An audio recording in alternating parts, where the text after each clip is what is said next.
Hello, this is Ria and you're watching the News Point.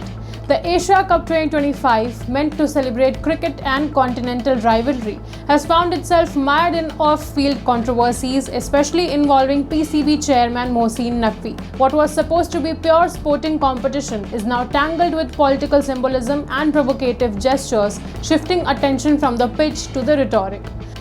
The sparks flew when Pakistani fast bowler Haris Rauf, during the high-voltage Super 4 match against India, made a gesture resembling a fighter jet crashing, widely interpreted as a commentary on India's military operations. Pakistani media and social media circles immediately latched onto it, interpreting it as a metaphor for Pakistan's claims of shooting down Indian planes during the recent border escalation and Operation Sindoor.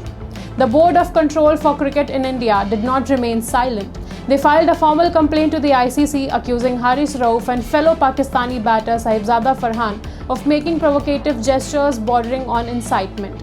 In response, the PCB defended the actions as emotion-driven in a high-stakes match.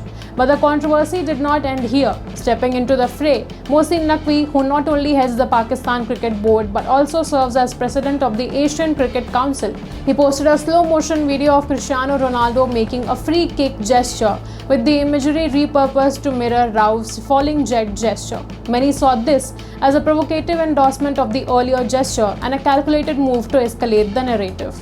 The video post was widely criticized. Detractors accused Naqvi of exploiting a cricketing tournament to stoke political propaganda. The gesture, some argued, turned a sporting event into a stage for subtle nationalistic messaging. Furthermore, India responded by refusing to share the dice with Naqvi in the event of a tournament win, signaling the depth of the diplomatic and symbolic standoff surrounding this controversy. Naqvi, however, attempted damage control by insisting that politics and cricket cannot go together. He claimed that the match referee's decision to stop players from shaking hands was based on miscommunication and that PCB had formally requested an ICC investigation into the matter. He also defended his social media post as a neutral repost without intention to inflame. Yet, critics remain unconvinced. They see in Naqvi's gesture a calculated effort to bolster Pakistan's national narrative in the ongoing geopolitical tensions, using cricket as a tool of diplomacy. The mix of nationalism and theatrics risks overshadowing what should be the heart of the event, cricket. The ICC may have to tread carefully to prevent escalation. As India and Pakistan prepare for the final, the drama off the field has become inseparable from the contest on it. Will the ICC step in with disciplinary action? Can cricket remain a neutral ground when the stakes go beyond runs and wickets? Only time and the match referee will tell. Till then, keep watching the News Point.